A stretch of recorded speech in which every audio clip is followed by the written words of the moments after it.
Hello दोस्तों, स्वागत है आपका इस डे नाइट सेमेस्टर एग्जाम में। जैसा कि आपने अभी फर्स्ट सेमेस्टर का एग्जाम दिया था और मुझे उम्मीद है कि आपके एग्जामिनेशन जो है काफ़ी अच्छे गए होंगे, सभी सब्जेक्ट का अच्छा गया होगा, ठीक है ना।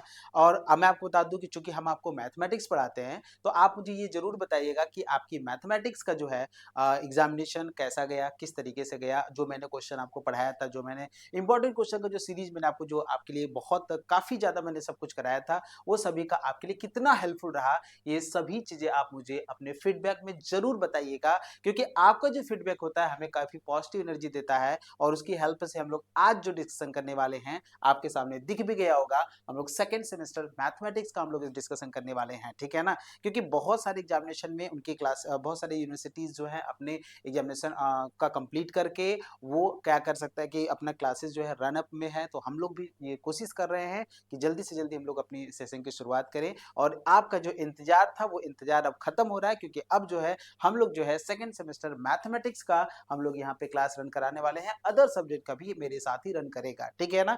तो आज हम लोग जो देखने वाले हैं वो हम लोग क्या देखने वाले हैं, सेकंड सेमेस्टर मैथमेटिक्स का सिलेबस क्या होता है। क्योंकि फर्स्ट सेमेस्टर में भी आपने देखा था कि क्या उसका क्या रिलेशन है क्या सेकंड सेमेस्टर में। तो ये सभी चीजें मैं आपको बताने वाला हूँ, सब कुछ बहुत अच्छे से बताने वाला हूँ। बस आप मेरी बात को ध्यान से देखिएगा, ध्यान से सुनिएगा। क्योंकि किसी भी चीज का प्रिपरेशन आप तभी कर सकते हैं जब तक कि उसका कह सकते हैं सिलेबस आपको नहीं पता है, तो प्रिपरेशन आप अच्छे से कर भी नहीं पाएंगे। किसी भी कॉम्पिटिटिव एग्जाम को अगर आपको निकालना है तो आपको सिलेबस तो पता होना चाहिए कि हमें करना क्या, हमें किस चीज का प्रिपरेशन करना है, ठीक है। तो वो सब चीजें मैं आपको यहाँ बताने वाला हूँ, ठीक है। देखिएगा, ये लिखा है ना, सभी यूनिवर्सिटी की बात कर रहा, उत्तर प्रदेश स्टेट में जितने भी आपके यूनिवर्सिटी हैं वो सभी यूनिवर्सिटी के लिए ये आपका सिलेबस डिस्कशन हो रहा है। बाकी अगर थोड़ा बहुत फ्लक्चुएशन होगा तो आप पहले अपनी यूनिवर्सिटी का सिलेबस देख के फिर उसके बाद आप इसको कराइएगा, ठीक है ना।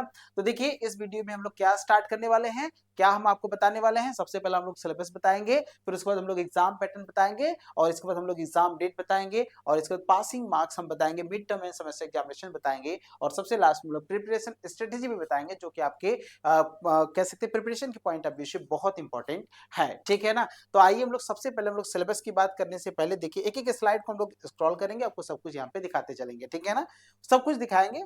तो यहाँ देखिए एग्जाम पैटर्न क्या होता है, रिटेन और एमसीक्यू। क्योंकि ओआर क्यों डाला गया, क्योंकि कुछ यूनिवर्सिटीज जो होते हैं अपना रिटेन भी कराते हैं और कुछ यूनिवर्सिटी अपना एमसीक्यू भी कराते हैं। तो वो आपको पता होना चाहिए कि किस यूनिवर्सिटी में आप पढ़ रहे हैं। वहां पे आप देख लीजिएगा, वहां के लोगों से पूछ ले, वहां पे अपने प्रोफेसर से पूछ लीजिएगा, खुद ही आपको बता देंगे, ठीक है। एग्जाम डेट कब होगा, अभी देखिए जनवरी हम लोग का स्टार्ट है, नए साल की हम लोग शुरुआत कर रहे हैं। नए साल में आपका सबसे पहला कह सकते हैं कि ये जो एग्जामिनेशन आपका होगा वो अप्रैल और मई में एग्जामिनेशन हो सकता है, ठीक है। एक्सपेक्टेड है, मैं ये कंफर्मेशन नहीं बता रहा हूँ, लेकिन इतना मैं आपको बता दूं कि लगभग लगभग सभी यूनिवर्सिटी जो होते हैं अप्रैल मिड या अप्रैल लास्ट या मई के फर्स्ट में अपनी एग्जामिनेशन को स्टार्ट करते हैं। क्योंकि उनको अगला कह सकते हैं सेशन भी शुरू करना होता है ना, इसलिए इस एक्सपेक्टेशन में आप रहिएगा, ठीक है। पासिंग मार्क्स कितना होता है, जितना भी आपका मैक्सिमम मार्क्स आपका बनेगा वो 33% आप लेकर आएंगे तो आप पास हो जाएंगे, ठीक है ना, समझ रहे।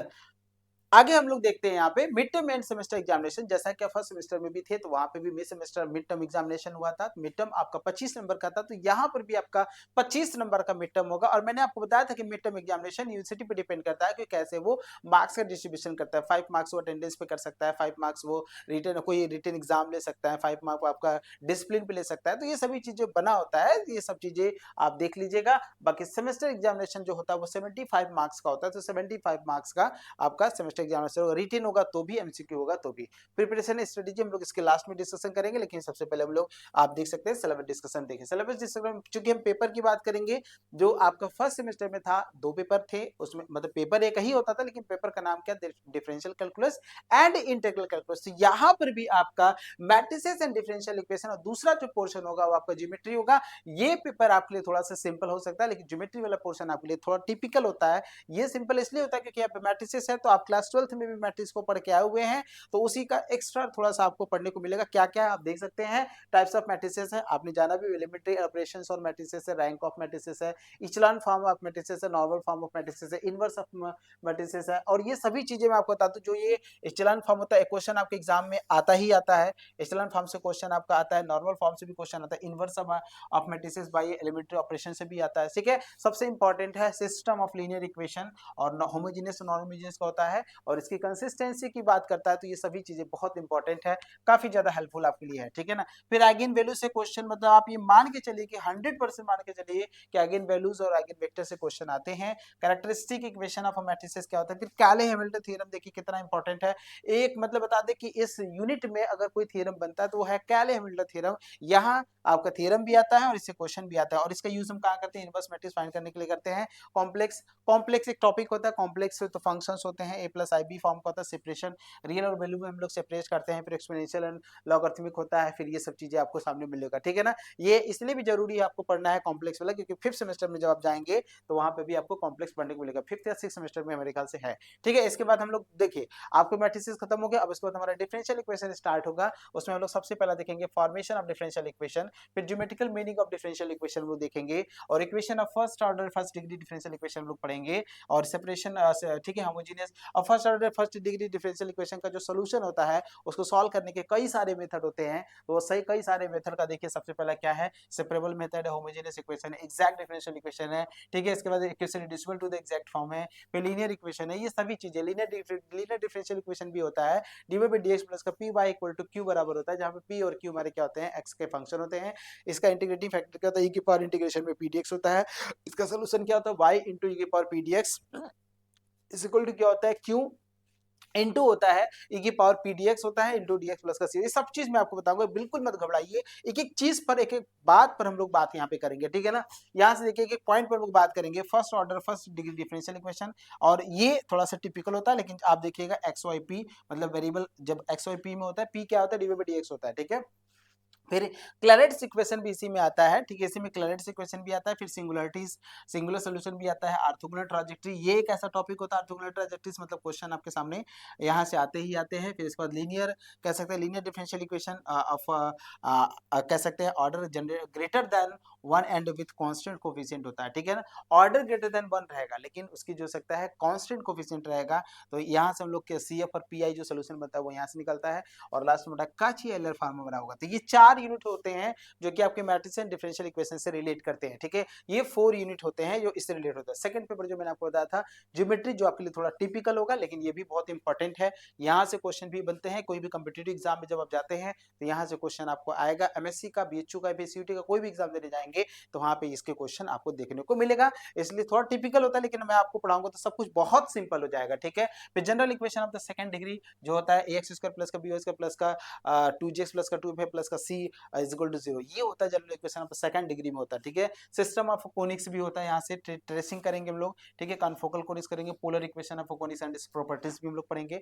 पोलर कोनिक हम लोग पढ़ना है, कोनिक में क्या होता है आपका सर्किल आता है, इलिप्स आता है, पैराबोला हाइपरबोला आता है, ठीक है, ये सब चीज पढ़ेंगे। फिर 3 डायमेंशन यहाँ से स्टार्ट होता है, 3 डायमेंशन का स्टार्ट हो गया तो डायरेक्शन कोसाइन डायरेक्शन रेशियो से क्वेश्चन बनना ही बनना है। तो यहाँ देखिए अगला हमारा क्या डायरेक्शन कोसाइन डायरेक्शन रेशियोज है, प्रोजेक्शंस है, और ये प्लेन्स भी हम लोग पढ़ेंगे यहाँ पे, जो कि प्लेन्स आपने क्लास 12th में भी पढ़ा था, ठीक है। प्लेन्स हटा दिया गया है, लेकिन आपको यहाँ पे पढ़ने को मिलेगा, और स्ट्रेट लाइन भी आपको पढ़ना पड़ेगा। इन 3 डायमेंशन में आपको स्ट्रेट लाइन भी पढ़ना पड़ेगा, 3D में पढ़ना पड़ेगा, 2D में नहीं पढ़ना पड़ेगा। ये 2 यूनिट आपके कंप्लीट हो गए। 7 यूनिट छोटा है, स्फीयर है, कोने, सिलेंडर, लेकिन मैं आपको बता दूं ये नाम छोटा है, लेकिन इसमें बहुत टॉपिक है पढ़ने के लिए, ठीक है ना। तो ये नाम तो है भले छोटा, लेकिन इसमें कई सारी चीजें हैं, और जो कि काफी इंपॉर्टेंट है। स्फीयर का वॉल्यूम सरफेस ये सब चीजें नहीं होता, उसमें कुछ और चीजें होती है, तो वो सब चीजें हम आपको बताएंगे यहाँ पे, ठीक है। और लास्ट आपका सेंट्रल कोनिक्वाइड होता है, पैलोबोलाइड्स होता है, और फिर प्लेन सेक्शन ऑफ कोनिक्वाइड्स होता है, कोनिक्वाइड्स होता है, जनरेटिंग लाइंस होते हैं, और ये कॉन्फोकल, ये सब चीजें आपको पढ़ने को मैं सब कुछ बहुत अच्छे से बताऊंगा, ठीक है ना। सारी ये सिलेबस का चीजें था, क्या चीज इंपॉर्टेंट है, कौन सी चीज इंपॉर्टेंट है, ये सब कुछ आप मेरी क्लास में सीखेंगे, सब कुछ मैं आपको बताऊंगा, ठीक है ना। कौन सी चीजें आपके लिए इंपॉर्टेंट है, आपके पॉइंट एग्जाम के पॉइंट ऑफ व्यू से आप इसको देख लीजिए, इसको जरूर पढ़िएगा, ये सब चीजें मैं आपको बताऊंगा, ठीक है। स्ट्रेटेजी की मैं आपको बात कर लेता हूँ, फिर इसके बाद हम लोग आप लास्ट में अपनी चीजों को लेकर आएंगे, ठीक है। स्ट्रेटेजी जो मैंने आपको बताया था कि प्रिपरेशन स्ट्रेटेजी क्या रहेगा, सिंपल सी बात है, आप मेरी क्लास को करिए, ठीक है, क्योंकि इसमें जो भी इंपॉर्टेंट है, ऐसे मैं ऐसे बोल दूंगा इंपॉर्टेंट क्या है तो आप समझ नहीं पाएंगे, ठीक है। तो मैं आपको बस इतना बताना चाहता हूँ कि बस मेरी बात को, मेरी क्लास को करिए, आपको वहां पे कौन सा पॉइंट है कि इस इस टॉपिक से किस टाइप के क्वेश्चन आपके एग्जाम में आ सकते हैं, ये सभी चीजें मैं आपको अपनी क्लास में बताता हूँ। आप जानते भी होंगे, कोई नया चीज आपके लिए है नहीं, ठीक है, क्योंकि आपने फर्स्ट सेमेस्टर में मुझे आपने पढ़ा, और मुझे उम्मीद है कि आपके एग्जामिनेशन काफी अच्छे गए होंगे। जो भी मैंने आपको इंपॉर्टेंट क्वेश्चन का मैंने सीरीज आपको कराया था, वो सब चीज मैंने आपको बताया था, ठीक है। तो वो सब चीजें, तो प्रिपरेशन स्टडी में सिंपल सा काम ये है कि जल्दी से आप हमारे साथ ज्वाइन हो जाइए। वहां पे जितने भी टॉपिक है, क्योंकि देखिए यहाँ पे सबसे बड़ी बात होती है कि सभी जो सिलेबस होते हैं वो टाइम से कंप्लीट होते हैं, और दूसरी बात होती है कि उसके जो पॉइंट, मतलब सब पूरी सिलेबस को एग्जाम में तो याद करके जाएंगे नहीं, मैं तो पढ़ाऊंगा आपको पूरा, लेकिन मैं बीच बीच में आपको इंपॉर्टेंट बताता रहता हूँ कि ये देखिए ये चीजें हैं जो आपकी एग्जाम के पॉइंट ऑफ व्यू से बहुत इंपॉर्टेंट है, उसको आप तैयारी कर सकते हैं, ठीक है ना। तो अब अभी से, मतलब अगर एग्जाम आपके हो चुके हैं तो आप अभी से जो है लग जाइए, क्योंकि टाइम कम है। मैंने बताया ना कि अप्रैल और मई, अप्रैल मई का मंथ आने में ज्यादा समय नहीं लगता है, बहुत कम समय में सारी चीजें हो जाती हैं।